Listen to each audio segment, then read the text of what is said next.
আওয়ামী লীগের অধীনে আর নির্বাচন নয়, তাই নির্দলীয় সরকারের এক দফা দাবিতে আন্দোলনে নামবে বিএনপি। এই দাবিতে যেই দলই রাজপথে থাকবে তাদের সাথেই জোট বাঁধবে তারা। তবে সমমনাদের প্রস্তাব জোটবদ্ধ না হয়ে ভিন্ন ভিন্ন মঞ্চ থেকে আন্দোলনের। আর নির্বাচনকালীন নির্দলীয় সরকারের দাবিতে ঐক্যের আহ্বান ডক্টর কামাল হোসেনের। মাকসুদুন নবী রিপোর্টে থাকছে বিস্তারিত। শক্তিশালী সংগঠন ঝিমিয়ে পড়া রাজনীতি হঠাৎ সরগরম আগামী নির্বাচনের আগাম আলোচনায়।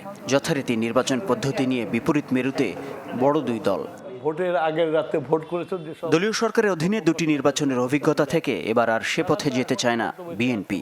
তাই নির্দলীয় সরকারের এক দফা দাবিতে নামতে চায় কঠোর আন্দোলনে। এখন যে স্ট্রাকচার তৈরি করে ফেলছে, সেই স্ট্রাকচারে যদি ওখানে ফেরেস্তায় না বসা দেওয়া যায়, তারপরে নির্বাচন সুষ্ঠু হবে না। এই স্ট্রাকচার তো আমাদের ভাঙতে হবে। স্ট্রাকচার ভাঙতে হলে সরকারের পতনই একমাত্র আন্দোলন। কিন্তু তাদের আন্দোলনের প্ল্যাটফর্মে এবার কারা থাকছে? জামায়াত, 20 দলীয় জোট নাকি জাতীয় ঐক্য ফ্রন্ট? এমন প্রশ্নে কিছুটা কৌশলী উত্তর বিএনপির নীতি নির্ধারণী ফোরামের এই সদস্যের। আমরা তো ইনক্লুসিভ একটা আন্দোলনে যেতে চাই, আমরা সবাইকে নিয়ে আন্দোলন যেতে চাই। সুতরাং একজন কারো বিরুদ্ধে কিছু আলোচনা করা এখন আমি মনে করি সমাচীন না। তবে কে রাজপথে থাকছে, যারা রাজপথে থাকবে তাদের সাথে বিএনপির সাক্ষাৎ হবে, তাদের সাথে বিএনপি জোট বাঁধবে। আন্দোলন গড়ে তোলার জন্য আমরা বিরোধী দল, আমরা আগে মাঠে নামব।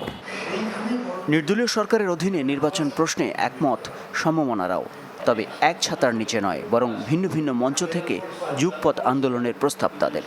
দল থেকে দলের যে সম্পর্ক আছে তাতে এক প্ল্যাটফর্মে আসতে পারবে না।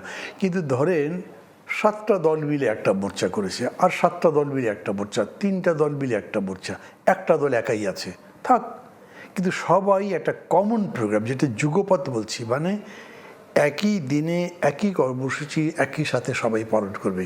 এরকমও বলছি না যে না জামাতকে বাদ দিতে হবে, ওরা আন্দোলনই করতে পারে। জামাত তার জায়গা থেকে আন্দোলন করেছে, তো এরশাদের বিরুদ্ধেও তারা আন্দোলন করেছে, করুক। এই ফর্মুলায় আপনি সবাইকেই অ্যাকোমোডেট করতে পারবেন। গেলবার ডক্টর কামাল হোসেনের হাত ধরে নির্বাচনে যাওয়ার কৌশলটা বুমেরাং হয়েছে। সম্প্রতি বিএনপির ভেতরে এমন আক্ষেপ জোরদার হলেও এখনো ঐক্যের আহ্বান প্রবীণ এই রাজনীতিবিদের কণ্ঠে। স্বাধীন নিরপেক্ষভাবে নির্বাচন হোক, তার জন্য তো নির্দলীয় সরকার হলে খুবই ভালো হয়। সংকীর্ণ দলীয় ব্যক্তিত্ব হলে এটা জনগণের প্রতিনিধিত্ব ঠিক মতো হয় না আর কি। আমি ঐক্যর কথা সবসময় গুরুত্ব দিয়ে থাকি আর কি। ঐক্য ফ্রন্ট না, সমমনারা যারা সুস্থভাবে দেশে গণতন্ত্র থাকুক চান, তাদের একটা ঐক্যর কথা সবসময় বলি। নির্দলীয় সরকারের দাবিতে আন্দোলনের রূপরেখা চূড়ান্ত না হলেও এবার দেশব্যাপী কঠোর কর্মসূচি নিয়ে ভাবছে বিএনপি ও সমমনা দলগুলো। মাকসুদুন নবী, চ্যানেল 24, ঢাকা। প্রতিযোগিতাহীন নির্বাচনে ভোটারদের অনাগ্রহ। নির্বাচন কমিশনার মাহবুব তালুকদারের এমন বক্তব্য রাজনৈতিক উদ্দেশ্য প্রণোদিত। কথা বলেছেন আওয়ামী লীগের সাধারণ সম্পাদক ওবায়দুল কাদের। তার মতে, দেশ যখন এগিয়ে যায় তখনই বিএনপি অগ্রযাত্রার গতিকে থামিয়ে দিতে চায়। নির্বাচন কমিশনার মাহবুব তালুকদার নির্বাচনে প্রতিযোগিতা না করার কথা বলেছেন। তিনি নির্বাচনে ভোটারদের অনাগ্রহের কথা বলেন, অথচ এই করোনার মধ্যেও স্থানীয় সরকার নির্বাচনে ভোটারদের উপস্থিতি ছিল 69% কাজে তার এই বক্তব্য অবান্তর এবং রাজনৈতিক উদ্দেশ্য প্রণোদিত। জাতীয় পার্টির চেয়ারম্যান জিএম কাদের বলেছেন, যে দল যখন ক্ষমতায় থাকে সেই দল নিজের পছন্দ মতো নির্বাচন কমিশন গঠন করে, পরবর্তীতে তা নিজেদের স্বার্থে ব্যবহার করা হয়। আমরা চাই যে একটি নির্বাচন কমিশন গঠিত হোক। এটা আমাদের সংবিধানে বলা আছে যে আইন করতে হবে। এখন পর্যন্ত আমরা কোনো আইন করিনি।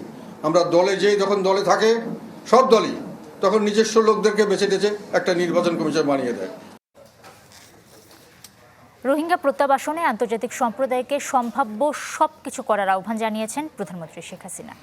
রোহিঙ্গা সংকট নিয়ে উচ্চ পর্যায়ের সাইডলাইন বৈঠকে তিনি এই আহ্বান জানিয়েছেন। এ সময় ভাসানচরে জাতিসংঘের কার্যক্রম শুরুর প্রত্যাশা করেন শেখ হাসিনা।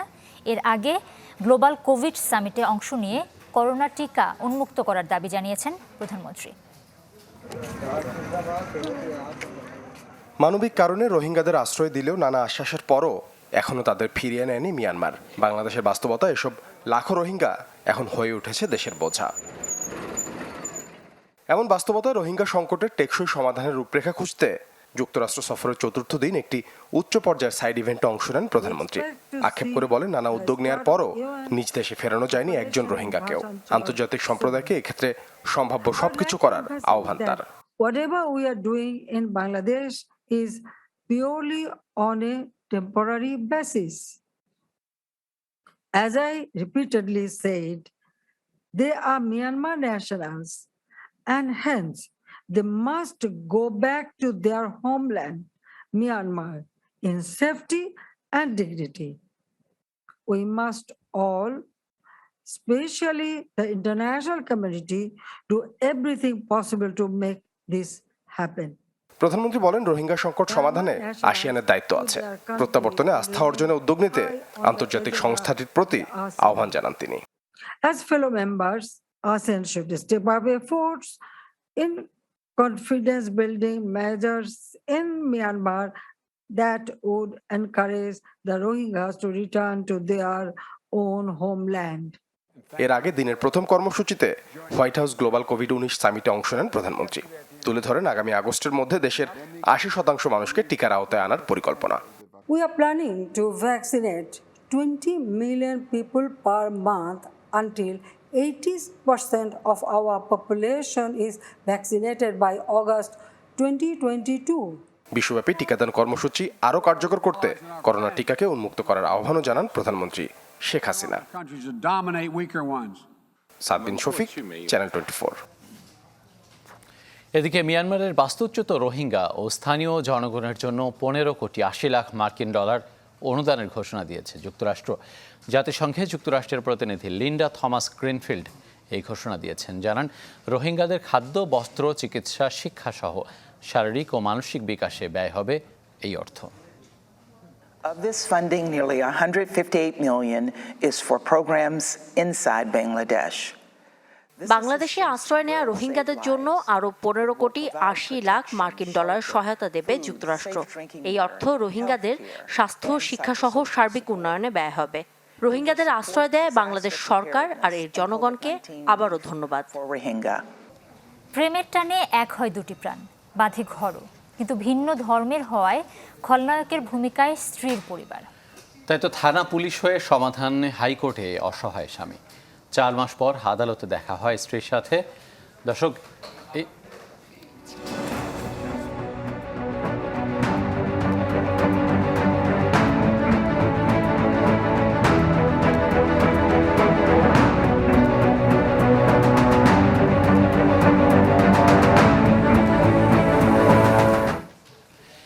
এই বিষয়ে সংবাদে থাকছে একটি বিশেষ প্রতিবেদন। আমরা পরের খবরে যাচ্ছি।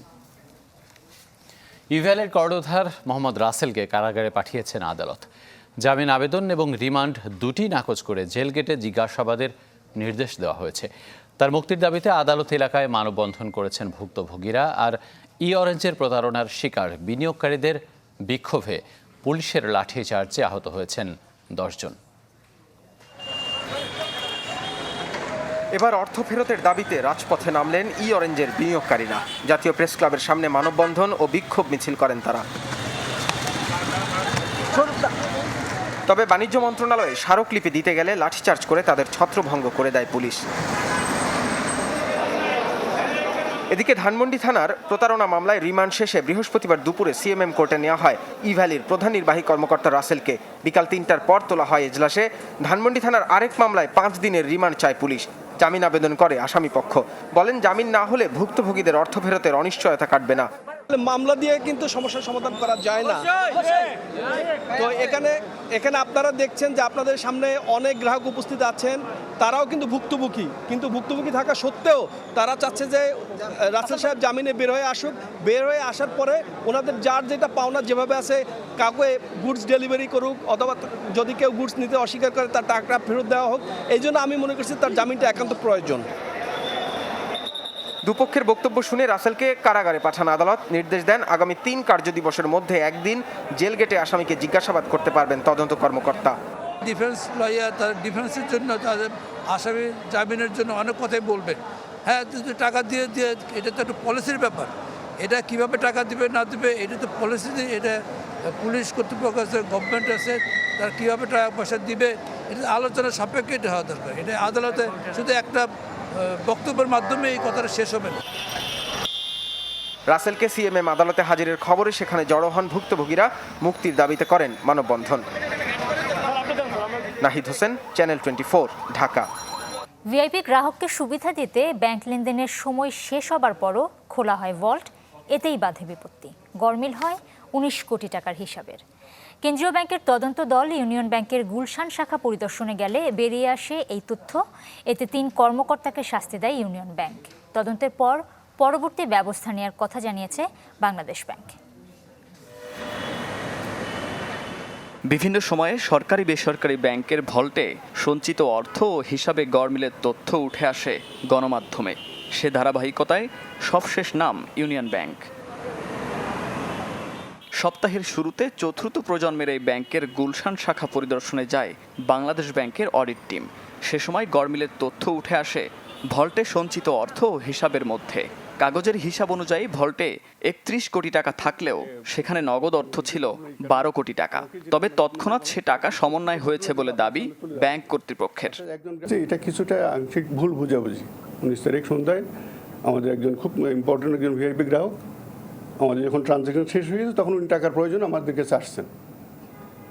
তো যেহেতু ব্যাংকের কাস্টমার রিলেশনশিপ আপনারা সবাই জানেন, সেইটার ভিত্তি করে এবং গ্রাহকের গুরুত্ব বিবেচনা করে ওই ভদ্রলোকে একটা চেকের বিনিময়ে চেক রেখে আমরা টাকাটা পেমেন্ট করছি। আমাদের গুরুত্বপূর্ণ গ্রাহক এই ক্ষেত্রে আমরা করে থাকি। হয়তো এখানে অ্যামাউন্টটা একটু বড়, কোনো ক্ষেত্রে কম, কোনো ক্ষেত্রে বেশি। বাংলাদেশ ব্যাংকের যে টিম আসছেন ওই টিমের উপস্থিত ওই চেক ডেবিট করে এই টাকাটা সমন্বয় করা হয়েছে। গড়মিলের ঘটনায় জড়িত শাখার ক্যাশ অফিসার, ক্যাশ ইনচার্জ ও সেকেন্ড অফিসারকে প্রত্যাহার করেছে ইউনিয়ন ব্যাংক। যদিও শাখা ব্যবস্থাপকের বিরুদ্ধে নেওয়া হয়নি কোনো পদক্ষেপ। সিনিয়র ম্যানেজমেন্ট টিম দিয়ে একটা টিম তদন্ত টিম করা হয়েছে। এদের টিমের এই যে রিপোর্ট, এরা কাজ শুরু করছেন অলরেডি। এই টিমের রিপোর্টের ভিত্তি করে যে কোনো ব্যবস্থা, যে কোনো প্রশাসনিক ব্যবস্থা আমরা গ্রহণ করব। যারা দায়িত্বে ছিলেন, চাবির দায়িত্বে ছিলেন গুলশান ব্রাঞ্চে, তাদেরকে ইতিমধ্যে প্রত্যাহার করা হয়েছে। ব্যাংকিং আওয়ারের পরও লেনদেন করায় তদন্তের মাধ্যমে যথাযথ ব্যবস্থা নেওয়া হবে বলে জানান বাংলাদেশ ব্যাংকের মুখপাত্র। আইনের তো একটু না একটু ব্যত্যয় ঘটছে, কারণ সাধারণত আমরা সন্দেহ ব্যাংকিং না থাকলে সন্ধ্যের পরে তুমি টাকা দিতে পারো না। কাস্টমারের সাথে এই কাজটা করছে বলে তারা বলছে, এটা একটা সামান্য হলেও তো একটু ব্যত্যয় ঘটছে। কি ব্যবস্থা গ্রহণ করে জবাবের প্রেক্ষিতে আমরা এটা যাচাই বাছাই করে পরবর্তী ব্যবস্থা করব। নিরীক্ষিত আর্থিক প্রতিবেদন অনুযায়ী 2020 সালে ইউনিয়ন ব্যাংকের নিট মুনাফা 98 কোটি টাকা। মুনাফ রশিদ, চ্যানেল 24, ঢাকা। নোয়াখালীতে আসামি বহনকারী মাইক্রোবাসের এয়ার ফিল্টার বিস্ফোরণে 4 পুলিশ সদস্য আহত হয়েছেন। আইনশৃঙ্খলা বাহিনী জানায় মাইক্রোবাসে নোয়াখালী জেলা কারাগার থেকে 4 আসামিকে লক্ষ্মীপুরে নেওয়া হচ্ছিল। বেগমগঞ্জের কেন্দুরবাগে গাড়ির এয়ার ফিল্টার বিস্ফোরণ হয়ে আগুন ধরে যায়। এতে আহত হন কনস্টেবল বেশান্তর, রাকেশ, আনাস ও শাকিল। এর মধ্যে রাকেশ ও বেশান্তরকে হাসপাতালে ভর্তি করা হয়েছে। পরে আসামিদের জন্য অন্য গাড়িতে লক্ষ্মীপুর পাঠানো হয়। ডিজিটাল নিরাপত্তা আইনের মামলায় সুনামগঞ্জের শাল্লার ঝুমন দাসকে 1 বছরের জামিন দিয়েছেন হাইকোর্ট। তবে আদালতের অনুমতি ছাড়া সুনামগঞ্জের বাইরে যেতে পারবেন না তিনি। বিচারপতি মোস্তফা জামান ইসলাম এবং AM জাহিদ সারওয়ার কাজলের ভার্চুয়াল বেঞ্চ এই আদেশ দিয়েছেন। গত 15 মার্চ সুনামগঞ্জের দিরাইয়ে সমাবেশের আয়োজন করে হেফাজতে ইসলাম। সমাবেশের পরদিন সংগঠনটির তৎকালীন যুগ্ম মহাসচিব মামুনুল হকের বিরুদ্ধে ফেসবুকে একটি স্ট্যাটাস দেওয়ার অভিযোগ ওঠে শাল্লার নোয়াগাঁওয়ের যুবক ঝুমন দাসের বিরুদ্ধে। এলাকায় তৈরি হয় উত্তেজনা। পরে নোয়াগাঁওয়ের বাসিন্দারা ঝুমনকে পুলিশ হেফাজতে দেয়। দেশে করোনায় আরও 24 জনের মৃত্যু হয়েছে, যার 75% 50 থেকে 80 বছর বয়সী। এ নিয়ে মৃতের সংখ্যা দাঁড়ালো 27,337 জনে। নতুন শনাক্ত হয়েছেন 1,144 জন। শনাক্তের হার 4.61%। মোট আক্রান্ত 15,48,320। নতুন 1,653 জন সহ মোট সুস্থ হয়েছেন 15,07,789 জন।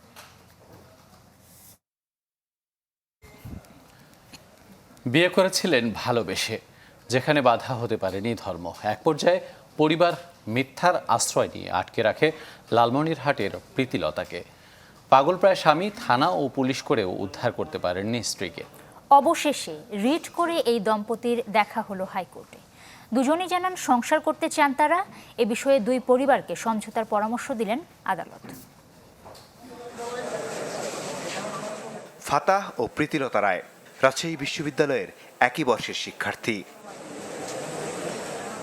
বন্ধুত্বের সম্পর্ক একসময় ভালোবাসায় রূপ নেয়, ধর্ম যেখানে বাধা হতে পারেনি। একসময় প্রীতিলতা ধর্ম পাল্টে হন মুসলিম। ফাতাহকে বিয়ে করেন 2013 সালে। 7 বছর পর বিয়ে রেজিস্ট্রি করেন কাজী অফিসে। এরপরই প্রীতিলতার জীবনে নেমে আসে ঝড়। এবছর জুলাইয়ে বাবার অসুস্থতার কথা বলে প্রীতিলতাকে ডেকে নেয় পরিবার। এরপর তাকে আটকে রাখা হয় লালমনিরহাটের গ্রামের বাড়িতে। স্ত্রীকে আটকে রাখার অভিযোগে শ্যামপুর থানায় জিডি করেন স্বামী ফাতাহ। তাতে কাজ না হওয়ায় দ্বারস্থ হন হাইকোর্টের। অবসান হয় দীর্ঘ প্রতীক্ষার। 4 মাস পর আদালত প্রাঙ্গণে দেখা হয় স্বামী স্ত্রীর। খাস কামরায় দুজনকে কথা বলার সুযোগ দেন হাইকোর্ট। পরে দুই পরিবারের উপর সিদ্ধান্ত ছেড়ে দিয়ে 2 মাস পর শুনানির দিন ঠিক করেন। 2 সপ্তাহ সময় দিয়েছে খাবার জন্য। ওরা যেহেতু দুজন অ্যাডাল্ট, ওরা চিন্তা ভাবনা করে একটা সিদ্ধান্ত দিলে আদালতের জন্য ভালো হয়। প্রীতিলতা সংসার করার কথা জানান আদালতকে। দুপক্ষের আইনজীবীও চান সুন্দর সমাধানের। মাননীয় আদালত অত্যন্ত সিম্প্যাথেটিক্যালি তার বক্তব্য শুনেছে, তাদের দুইজনকে কথা বলার সুযোগ দিয়েছেন। একই সাথে ব্যক্তিগতভাবেও মাননীয় বিচারপতি কথা শুনেছেন। কথা শোনার পর এক সময় দিয়েছেন তাদেরকে 2 মাস। এই 2 মাসের মধ্যে তারা যেন চিন্তা ভাবনা করে একটি সলিউশনে পৌঁছতে পারে, এই জন্য আগামীতে নভেম্বর মাসের শেষের দিকে মামলাটি ফিক্স করেছেন 25শে নভেম্বর। প্রীতিলতা বর্তমানে সরকারি প্রাথমিক স্কুলের শিক্ষক, আর ফাতাহ বাংলাদেশ ব্যাংকের আইটি বিভাগে কর্মরত। মাসুদুর রহমান, চ্যানেল 24, ঢাকা। করোনায় মানুষের পাশে দাঁড়িয়েছে বেসরকারি উন্নয়ন সংস্থা ব্র্যাক। সংক্রমণ রোধে টানা 3 মাস বিতরণ করেছে সুরক্ষা সামগ্রী। সহায়তা দেওয়া হয়েছে ঢাকার 2 সিটি কর্পোরেশনের 2 কোটিরও বেশি মানুষকে। আয়েশা ফেরদৌস ব্র্যাকের একজন স্বাস্থ্যকর্মী।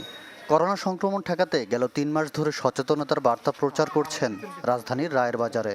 পাশাপাশি বাসাবাড়িতে গিয়ে রোগীদের দিচ্ছেন প্রাথমিক চিকিৎসা। প্রতি বাসা গিয়ে আমরা এগুলা সচেতন করি।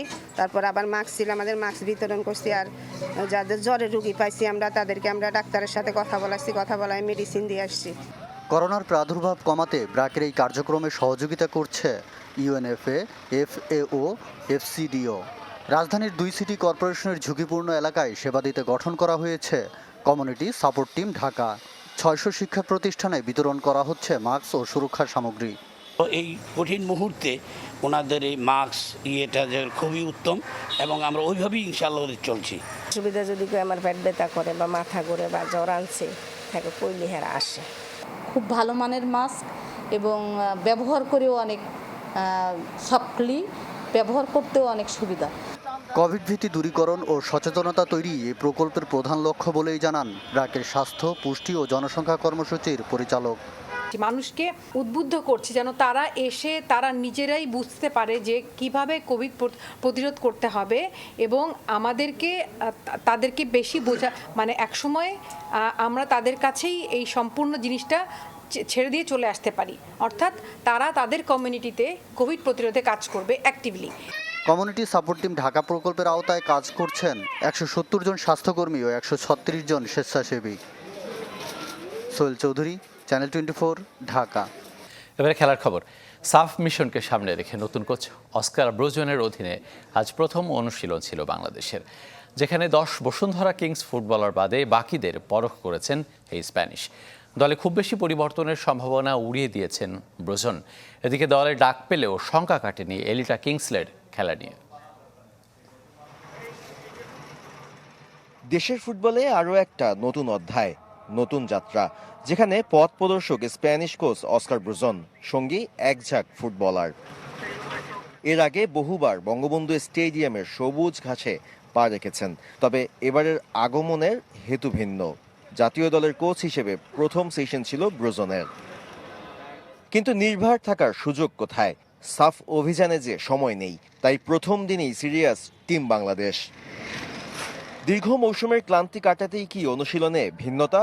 হয়তোবা। ঘণ্টাখানেক ওয়ার্ম আপ সেশন শেষে অস্কার ব্রোজন ব্যস্ত কিংস ফুটবলার ছাড়া বাকিদের নিয়ে, জামাল জুয়েল, সোহেলদের কৌশল বোঝাতে।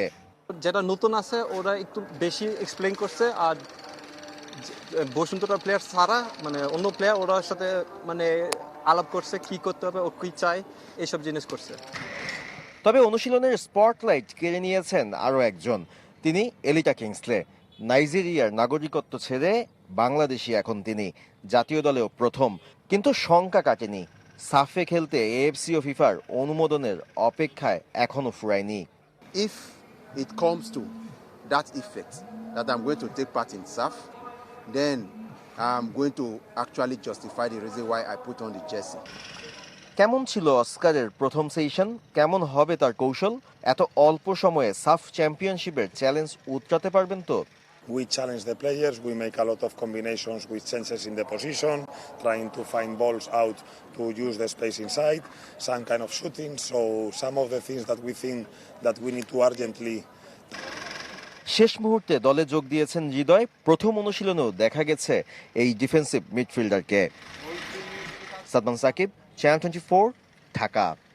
শিশুর নিরাপত্তা ও মানসিক স্বাস্থ্য নিয়ে রাজধানীতে শুরু হয়েছে 3 দিনের প্রশিক্ষণ কর্মশালা। সকালে গুলশানের নিকেতনে এতে যোগ দেন ডে কেয়ার সেন্টারের কর্মকর্তা, কর্মচারী, অভিভাবক ও শিক্ষার্থীরা। অনুষ্ঠানে প্রধান অতিথি ছিলেন ঢাকা জেলা প্রশাসক মোহাম্মদ শহীদুল ইসলাম। শিশু বিকাশ ও প্যারেন্টিং নিয়ে আলোচনা করেন শিশু উন্নয়নে freelance consultant Sabrina Sharmin. Global fund of চিলড্রেনের সহায়তায় কর্মশালাটির আয়োজন করে উৎস বাংলাদেশ। সুবিধাবঞ্চিত শিশুদের জন্য আবাসিক, অনাবাসিক বিদ্যালয় ও 4টি শিশু দিবাযত্ন কেন্দ্র পরিচালনা করে প্রতিষ্ঠানটি। বাংলাদেশ থেকে প্রথম ধাপে 40 টন ইলিশ যাওয়ায় দাম হাতের নাগালে পশ্চিমবঙ্গের বাজারে। তুলনামূলক কম দামেই ইলিশ কিনতে পারছেন ভারতের মানুষ। আড়তদাররা বলছেন, একসাথে অনেক ইলিশ বাজারজাত হওয়ায় দাম কিছুটা কম। পূজার সময়ে দাম বাড়তে পারে বলে আশা আমদানিকারকদের। আর বাংলাদেশের পদ্মার ইলিশের স্বাদ এবং ঘ্রাণের প্রশংসায় ব্যবসায়ীরা। গতকাল কলকাতার পাতিপুকুর এবং হাওয়ার মাছের আড়তে পৌঁছায় এই ইলিশ। আগামী 10 অক্টোবর পর্যন্ত প্রায় প্রতিদিনই 80 থেকে 100 টন ইলিশ সীমান্ত পেরিয়ে ভারতে ঢুকবে। বাংলাদেশের মাছের অনেক ডিমান্ড, তো বাংলাদেশের মাছ এলে মানে লোক একটু আনন্দের সহিত খেতে পারে। 500 থেকে 600 গ্রাম 560 টাকা, আচ্ছা 700-800 গ্রাম আপনার 900 টাকা, আর 1 কিলোর ওপরে আপনার মাছ 1230 টাকা। ভালো মাছ এসছে, দাম একটু কম হচ্ছে, মাছ ঠিক আছে, মাঝে কোনো কমপ্লেন নেই। আজকে প্রথম স্টার্ট হয়েছে। এবার দেশের বাইরের খবর। জার্মানির এবারের পার্লামেন্ট নির্বাচনে পরিবেশবাদী গ্রিন পার্টির হয়ে লড়ছেন বাংলাদেশি বংশোদ্ভূত শাহাবুদ্দিন মিয়া। রয়েছে জয়ের সম্ভাবনাও, আর নির্বাচিত হলে তিনিই হবেন জার্মান পার্লামেন্টের প্রথম কোনো বাংলাদেশি বংশোদ্ভূত। পাপিয়া সুলতানার রিপোর্ট। 26 সেপ্টেম্বর জার্মানি পার্লামেন্ট বা বুন্দেস্তাগ নির্বাচন। শেষ মুহূর্তের প্রচারণায় ব্যস্ত প্রার্থীরা। 598 আসনের বুন্দেস্তাগে 299 জন সরাসরি ভোটে নির্বাচিত হন, আর বাকিরা নির্বাচিত হন দেশ জুড়ে দলগুলোর প্রাপ্ত ভোটের হারে। মের্কেল পরবর্তী নতুন চ্যান্সেলর নির্ধারণী এই ভোটে লড়ছেন 53 রাজনৈতিক দলের 4780 প্রার্থী। ওয়েস্টফালিয়া রাজ্যের সোয়াস্ট জেলার প্রার্থী পরিবেশবাদী গ্রিন পার্টির বাংলাদেশি বংশোদ্ভূত শাহাবুদ্দিন মিয়া। 2017 সালে গ্রিন পার্টির হয়ে নির্বাচনে নামলেও হেরে যান। এ আসনে 6 প্রতিদ্বন্দ্বী থাকলেও শাহাবুদ্দিনের সাথে মূল লড়াই হবে সিডিইউ দলের থেইস হান্স ইরগেনের। আগামী 26শে সেপ্টেম্বর জার্মান ফেডারেল পার্লামেন্টের ইলেকশনে আমি নির্বাচিত হলে আমার গ্রিন দলের সাথে জলবায়ু রক্ষার্থে প্রয়োজনীয় সকল পদক্ষেপ নেব এবং প্রবাসীদের রেসিডেন্স অনুমোদন পাওয়ার জন্য সকল প্রচেষ্টা চালিয়ে যাব। 16 রাজ্যে 6,40,00,000 ভোটারকে দিতে হবে 2টি করে ভোট, একটি সরাসরি প্রার্থীকে আর অন্যটি দলকে। দেশজুড়ে প্রাপ্ত ভোটের হারে জয়ী হতে পারেন টপ ফেভারিট শাহাবুদ্দিন মিয়া। ক্লাইমেট চেঞ্জের ব্যাপারে কোনো পদক্ষেপ নেওয়া না হয় তাহলে কিন্তু বিজ্ঞানীরা বলে আগামী 10 বছরে পৃথিবী তার কি পয়েন্ট, তার মানে একটা পয়েন্টে চলে যাবে, সেই পয়েন্ট থেকে আমরা আর পৃথিবীকে ফিরিয়ে আনতে পারবো না। মাদারীপুরের বাজিতপুর গ্রামে জন্ম শাহাবুদ্দিন মিয়ার। 1983-তে জার্মানিতে পাড়ি জমান। 92-তে খোলেন দোভাষী ও অনুবাদ কোম্পানি। বর্তমানে তার কোম্পানিতে বিভিন্ন ভাষাভাষীর প্রায় 500 কর্মী কাজ করছেন। কাজে আমাদেরকে সবাইকে চেষ্টা করতে হবে। পাপিয়া সুলতানা, চ্যানেল 24। এই ছিল চ্যানেল 24-এর সন্ধ্যা 7টার খবরে। আবারও মনে করে দিচ্ছি দর্শক, করোনার এই দুঃসময়ে স্বাস্থ্যবিধি মেনে চলুন। একটু পরপর সাবান, হ্যান্ড স্যানিটাইজার বা হ্যান্ড রাব দিয়ে হাত পরিষ্কার করুন এবং বাইরে গেলে অবশ্যই মাস্ক পরবেন। এই ছিল চ্যানেল 24। ধন্যবাদ সবাইকে।